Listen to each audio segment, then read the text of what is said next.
Hi, good morning everyone. Welcome to IELTS Speaking Eloquence. This is me, 𝗁𝐶𝐶 Caroline from 𝐂𝐚𝐥𝐥 Academy. So I'm back with another part 2 and part 3 discussion for you guys along with the sample answers. So I hope all of you are having a really good time. So in today's segment, I have picked a very common type of part 2 question and a possible type of part 3 questions and sample answers as well. So I'll just give an overview about how this live segment is going to be. First, I will start with the cue card. I'll give you 1 minute time to go through it, so you can just look at the card and think about a topic that you can expand. And then I'll show you 2 different sample answers for it.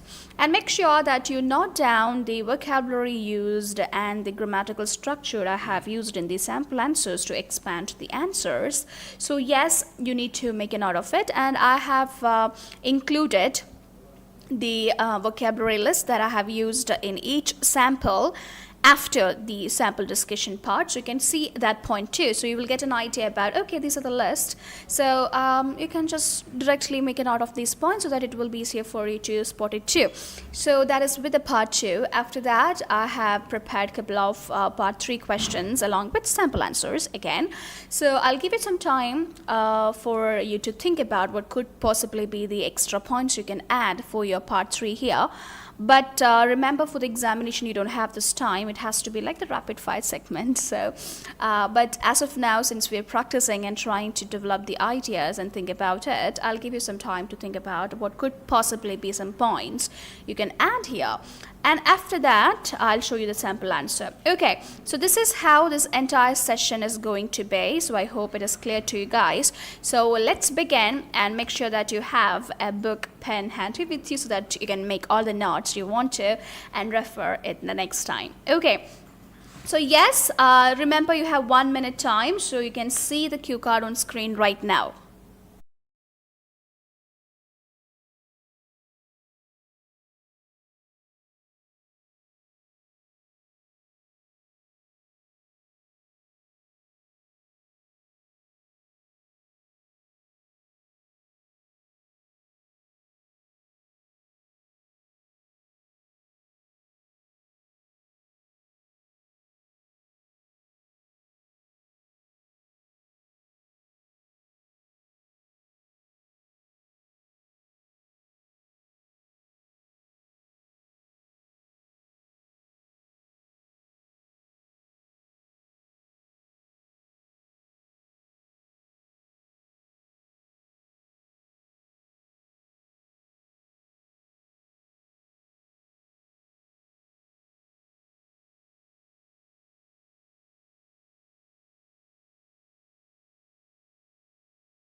Alright, welcome back everyone. So I hope you got enough time to go through the context here and understand what the exact question is asking you to do, and you got an idea about which topic you can expand as well. So let's read this cue card together. So it says, describe a special meal that someone made for you.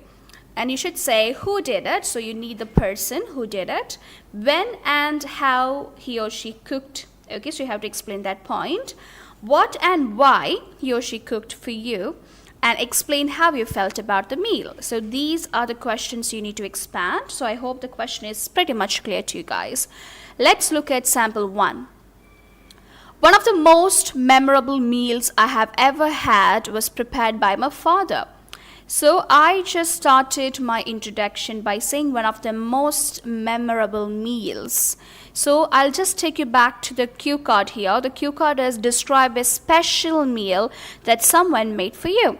So if a meal has to be special, I definitely should be very much fond of it, and I should be remembering that. Okay, so I should be thinking about the taste. Even when I think about it after a few days, it should be mouth-watering and things like that. So yes, I started my conversation, or I started my presentation with this line: one of the most memorable meals I have ever had was prepared by my father. So I just answered my first question.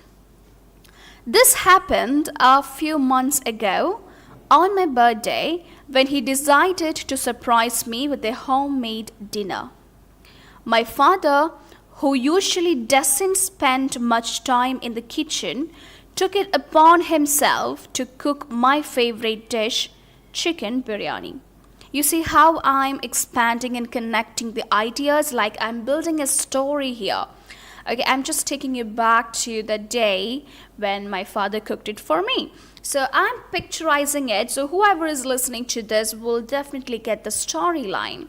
So this is how you should speak. You need that connectivity when you are speaking.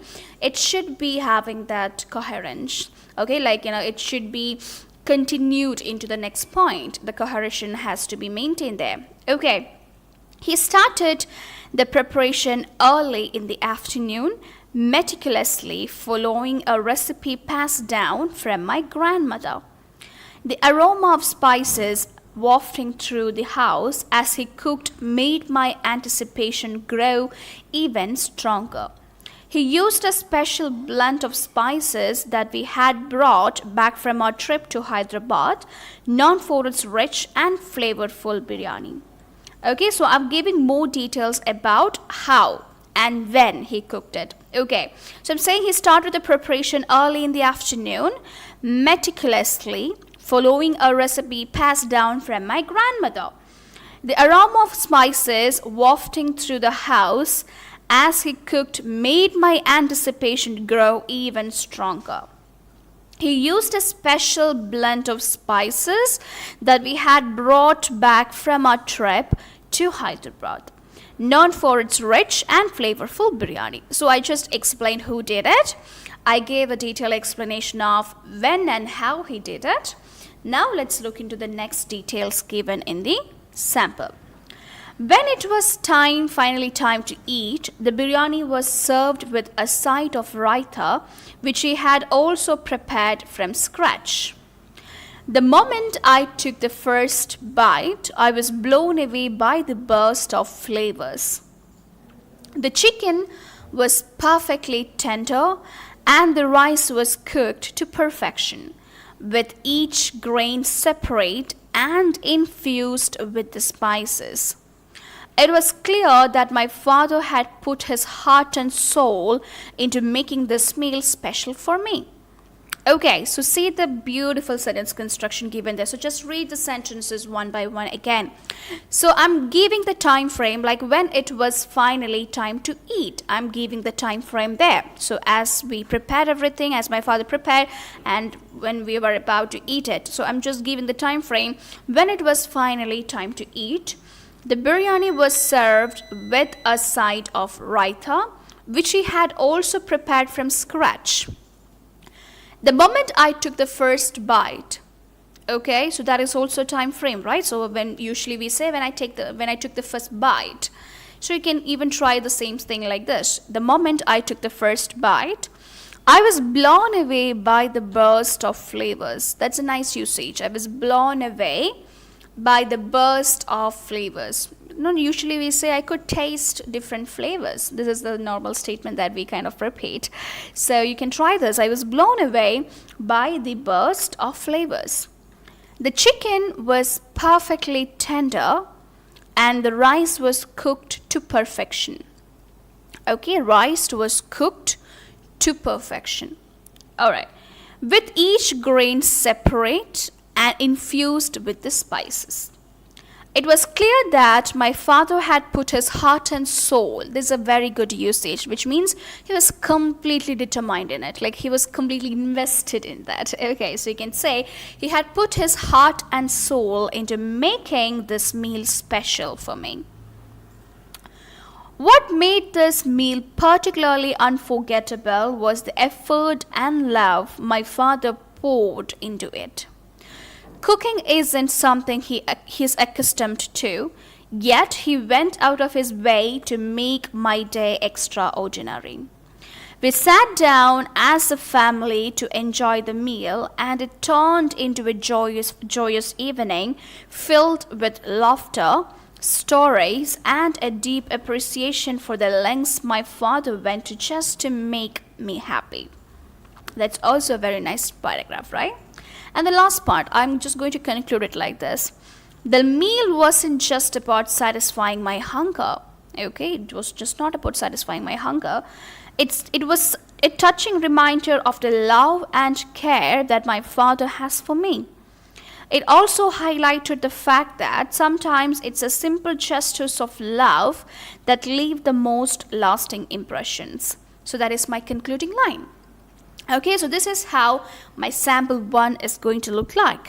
So you can see what I did. So usually we discuss this point, we expand the sub-questions which is given there. So when you start by explaining each point as an answer to the sub-questions, you will get a proper organization there. You do not have to worry too much about what comes after this. You can directly move into explaining the sub-questions. And you can see that I use some phrases in almost all the sample answers. If you have been watching these live sessions for the past couple of months, you can see that I use these phrases to determine the time, or not to determine the time, to denote the time. Okay, say for example, when it was finally the time to eat, or what made the meal particularly unforgettable, and things like this. So whenever you're using phrases like this and like a direct answer to the sub-question, you have a proper organization there. It's pretty much clear and the clarity will be easily maintained. Okay, so this is the first sample answer. So let's look at the good vocabulary that we have used in this particular sample. The first word is meticulously. This is a common word. I hope you guys are familiar with it. So meticulously means showing great attention to detail, very careful and precise. Okay, that is meticulously, which means showing great attention to detail. That means without missing anything. If I'm being instructed to do something, I'll be doing it perfectly. That is what is meticulously, very careful and precise. So now let me take you back to the portion where I have used meticulously in the sentence. Okay, let's have a look at that. This is the portion where I used it. He started the preparation early in the afternoon, meticulously following a recipe passed down from my grandmother. So what I'm trying to say is my father followed everything with a great attention to detail of the recipe that my grandmother passed out to my father. So that's the point. My father followed all the points which my grandmother had mentioned in it. So that is meticulously. Okay, attention to detail with a lot of precision, by doing it with a lot of care. Like, he's very careful about it without missing a point. That is what is meticulously. Okay, now let's look at the second vocabulary that I have picked from the list that I have used, which is wafting. So wafting means basically it's of a scent or sound which pass or cause to pass gently through the air. Okay, wafting means it pass or cause to pass gently through the air, which is basically about the aroma. Okay, so especially when something good is being cooked and we get that smell, even if we are not in the kitchen, but we get that, even if they are cooking something in the neighborhood, we get the smell. That is called wafting, because it passes gently through the air and it has been received by you. You are getting it. Okay, so that is called the same thing. So let's see in the the sample answer where I have used the word wafting. You can see it here in the second line of the second paragraph. The aroma of spices wafting through the house, which means the aroma of the spices when my father cooked or when he was cooking, the spices, it just gave out this smell, this aroma, and it was wafting through the room, which means it was passing in the air, which was filled in the room. That is the way I have used it there, wafting. Okay, now let me take you to the third word. The third word is, which is a quite common one, you might have, you might be very familiar with it, which is anticipation, which means expectation or prediction. Okay, so I'm pretty sure that you guys might be very familiar with this word. So let's see how I have used it in this sample answer, which is also in the second paragraph after the word wafting. So let's read starting from the aroma of spices. The aroma of spices wafting through the house as he cooked made my anticipation, which means made my expectation grow even stronger, which means when I got the really good aroma or when I got that smell, I was like expecting, oh, definitely that is going to be tasty. So my expectation, my anticipation also grows stronger. That is the point there. Okay, so yes, having said that, let's look at the fourth word. The fourth word is infused. Infused means filled with or permeated with. Okay, infused, as the word suggests. So when we hear some words, we can understand the meaning by the look or the structure of that word, right? So infused means something inside, like something which in a blend. So that is what is filled with. So let me take you to the position or the place where I use that in the sample. So you can see that here in the first paragraph, which is second last line. Okay, the chicken was perfectly tender and the rice was cooked to perfection with each grain separate and infused with spices, which means it was filled with spices. It was blended with the spices. Okay, so that is how I have used the word infused. I hope it is clear to you guys. So let me take you to the fifth word. That's also a common word, tender. Okay, which means especially of a food. In this concept, this is about food, easy to cut or chew, not tough, which means soft. Okay, which is easy to chew, which is not taking a lot of time, it's easy to cut, it's not hard. So that is what is tender. So let's see how I use that here. It is here, the chicken was perfectly tender, which means the chicken was soft. The chicken was soft. That's the point. Okay, so let's look at the next word. It is extraordinary.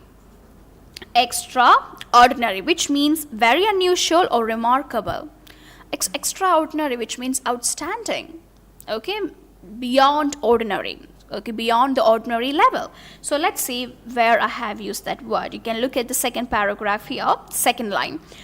Cooking isn't something he's accustomed to, yet he went out of his way to make my day extraordinary, which means to make it much better, make it than a bit of or beyond an ordinary day. So he went beyond that, his normal standards, and he did something for me which was very nice, and it made my day extraordinary, which means normal. It made my day very better than a normal day. That is a point. Okay, and let's look at the last word, accustomed. That's a very lovely word, accustomed, which means familiar with something, used to doing something regularly. Okay, say for example, me being a trainer, so I'm accustomed to taking lives, which means I'm used to taking lives. Or I'm used to taking classes, so I'm accustomed to the classes or offline classes or online classes, which means I'm used to it. And if I'm not used to do these things, I cannot say that I'm accustomed to it, which means it's not a common thing for me. I'm not used to it. So let's see where I have used that word. You can see that in the second paragraph itself, the same line. Cooking isn't something he's accustomed to, which means cooking is not his trade. Like he's never done that before, or he's not used to it. It's not a part of his regular life. Okay, so that is the point, accustomed to. So I hope it is clear to you guys. Okay, so I hope you got an idea about how these words were used in different parts of the sample answer. Okay, so yes, we learned all these words. The first one is meticulously, then wafting, anticipation, infused, tender, extraordinary, and accustomed. Okay, so these are the different words that you can find here. So having said that, let's proceed to the second sample answer. So here is it.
Alright, so I hope you guys can see the screen right now. Yes, perfect. So let's look into sample 2 right now. So this is the sample 2 and let's see how we are going to start with this particular sample. So this is my opening line. A particularly memorable meal that comes to mind was one my best friend prepared for me last year. We were celebrating my recent job promotion and she decided to make it extra special by cooking dinner at her place. My friend isn't someone who cooks often, so I was really touched by her effort. Okay, she opted to prepare a homemade lasagna, which she knew was one of my favorite dishes. Throughout the day, she meticulously, again the same word, followed a recipe she found online, layering the pasta, cheese and sauce with care. The aroma that filled her kitchen was simply irresistible, making me eager to taste the final product. So you can see the way I have tried to repeat the same words used in sample 1 in the sample 2 as well, and I always tell you this why I do it. Because I want you guys to know how it can be used in different contexts or how it can be used into different sentences. So when you learn a new sentence, or sorry, not a sentence, a word, this is what you have to do. You have to use it in different contexts and try to see how it's fitting in there. Okay? So you can see that this is how I started. I started by saying a particularly memorable meal that comes to mind was one my best friend prepared for me last year. We were celebrating my recent job promotion and she decided to make it extra special by cooking dinner at her place. My friend isn't someone who cooks often, so I was really touched by her effort.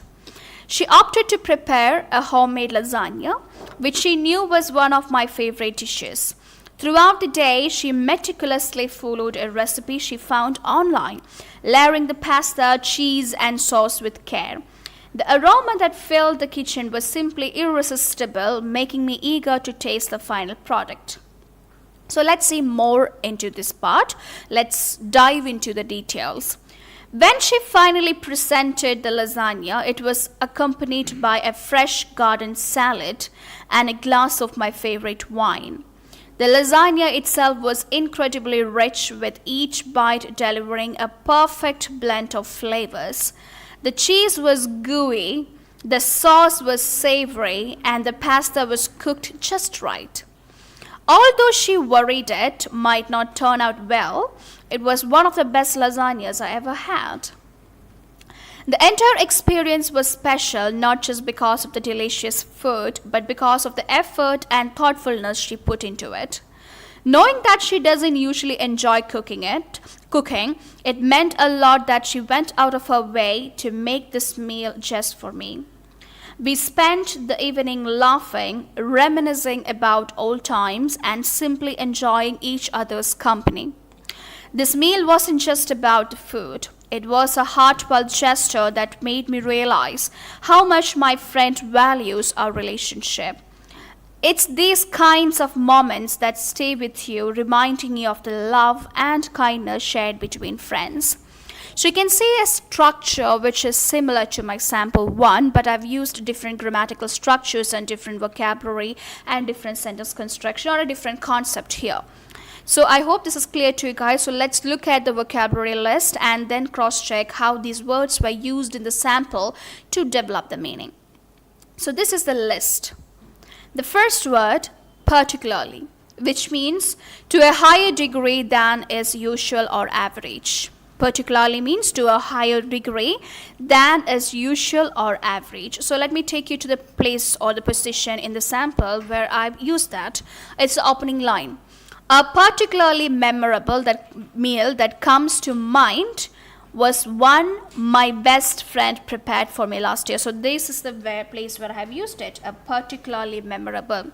So particularly means to a higher degree than is usual or average. Okay, so it was amazing. That's the point that I'm trying to say. It was more than usual. It was beyond the usual degree. Okay, second word is promotion, which is quite a common word. You guys are very kind of familiar with it. The action of raising someone to a higher position or rank. Third one is opted. It is also a common word, right? Chose or decided to do something. I'm pretty sure you guys are familiar with the usage of that. Fourth one is meticulously. So again, you guys know it. It means with great attention to detail, very careful and precise. Fifth one, irresistible, which means too attractive or tempting to be resisted, which means you cannot resist it. That is irresistible. Let me take you to the place where I have used it in the sample here, which is in second paragraph, last line. The aroma that filled the kitchen was simply irresistible, which means I was finding it hard to resist because of the aroma I was getting. Okay, because of the aroma that was wafting in the room. You remember the word we learned in the last sample? Wafting, which means we're just passing through the air. So here you learned another word which is irresistible. So the aroma which was wafting in the room made it really irresistible because I was finding it hard to resist my cravings. Okay, now let's look at the next word, which is presented. It's also a common word, to offer or show something formally. Seventh one is interesting, gooey. Sounds nice, right? Gooey, which means soft and sticky, often used to describe food textures. Okay, so let's see where I have used gooey here. You can see that in the first paragraph, second last line. The cheese was gooey, which means soft but sticky. Okay, that is the point, gooey. So I'm explaining that here. This cheese was gooey. And the last word is reminiscing. That's a very nice word, which means indulging in enjoyable recollection of past events. Okay, reminiscing means you are, talking with someone, or you're being by yourself and you're thinking about or talking about the past events, the things. So you're reminiscing it. Okay, that is the point. You're indulging in enjoyable recollection. You're rethinking, or not rethinking, you're thinking about it. You're going back in time. You are just expressing how you felt about it and how beautiful it was and things like that. That is reminiscing. So let's see where I have used this word. So I have used it in this particular area where in the second paragraph, almost this last line. We spent the evening laughing, reminiscing about old times, which means we were talking about the good times we had in the past and simply enjoying each other's company. Okay, so these are the words I have used in this particular sample answer. So you can make a note of these words and try to use it in the next time you have a different similar context. So try to use these words and see whether it is flexible for you guys. Okay, so yes, let's move into the part 3 here. So as I told you earlier in the beginning that I'll show you the first questions I'll show you the questions and then I'll give you a few seconds to think about what could possibly be the different points you can add here, and after that I'll show you the sample answer as well.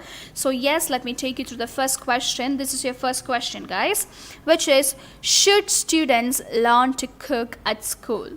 Should students learn to cook at school? I'll give you a few seconds time. Please think about it. Think about the different points you can use to expand here or use to elaborate this particular point or answer this question. Okay, so the point is, should students learn to cook at school? What is your personal opinion about it? Okay, please think about that.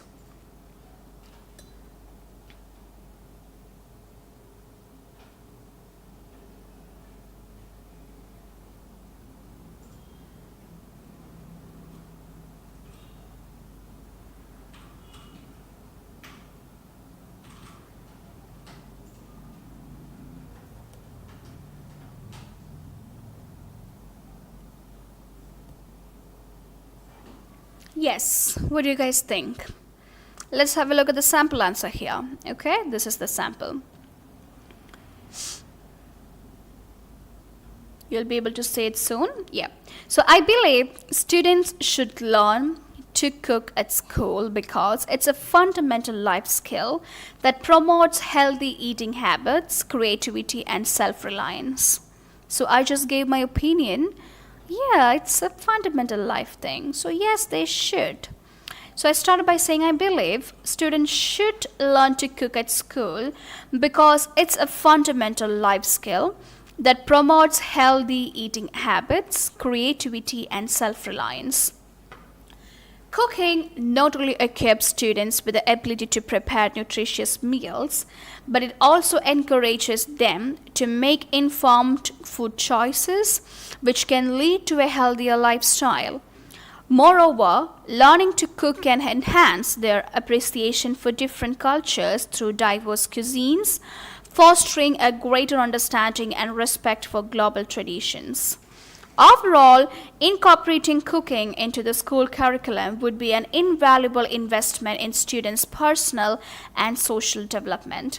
So let's break it down and see what points I have used here. So first, I just stated my opinion. Students should learn to cook. Why? Because it's a fundamental life skill that promotes healthy eating habits, creativity, and self-reliance. And then I'm saying, cooking not only equips students with the ability to prepare nutritious meals, it also encourages them to make informed food choices. Which can lead to a healthier lifestyle. Moreover, so I'm using a connector to continue to the next point. Learning to cook can enhance their appreciation for different cultures through diverse cuisines, fostering a greater understanding and respect for global traditions.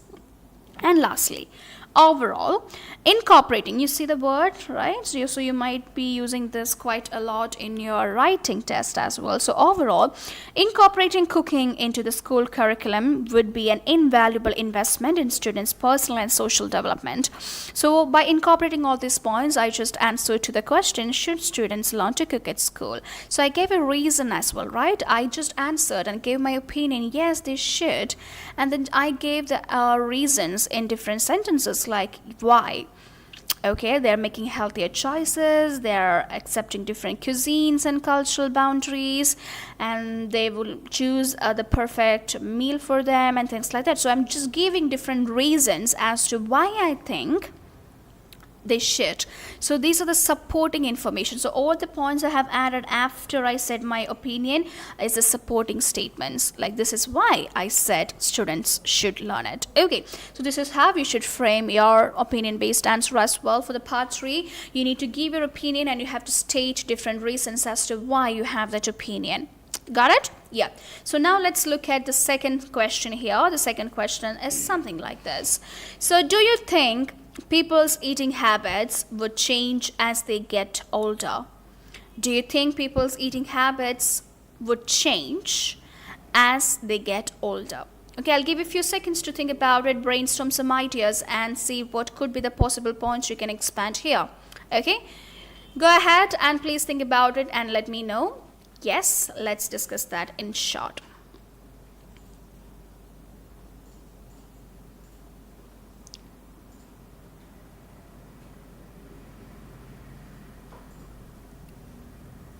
Yeah.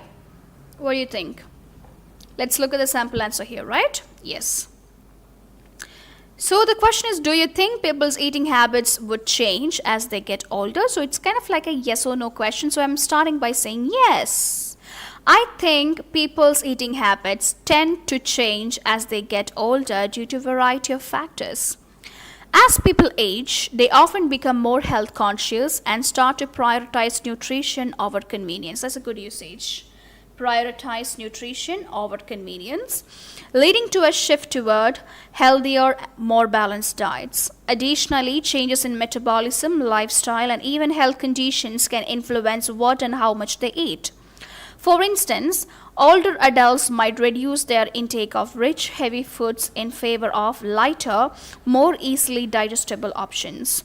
Furthermore, experience and exposure to different cuisines over time can broaden their palate, making them more open to trying new foods and incorporating them into their regular diet.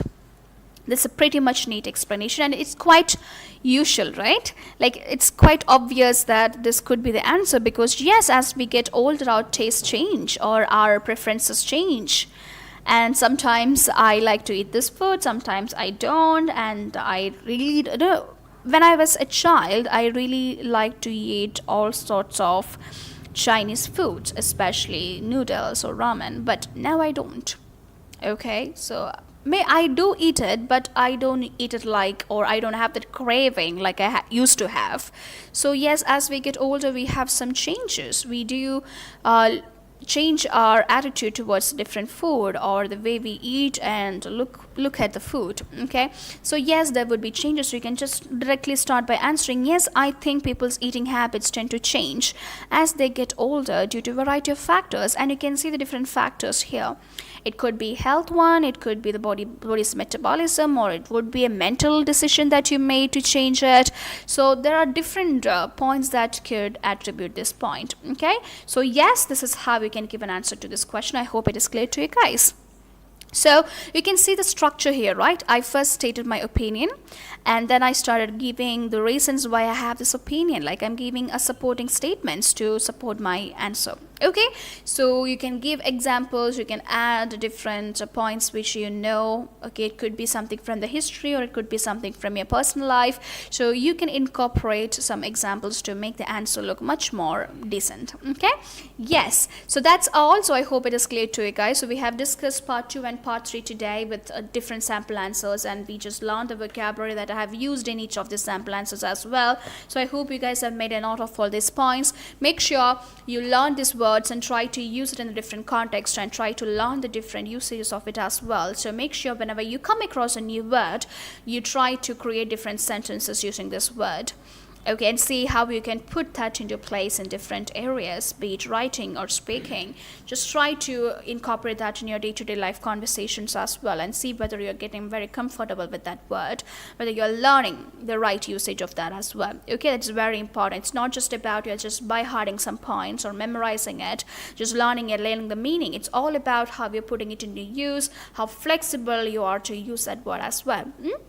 So I hope it is clear to you guys. So having said that, that's all for today. Let's call it a day. And yes, I'll be back next Wednesday with another part 2 and part 3. Until then, take care and have a great day. Bye-bye.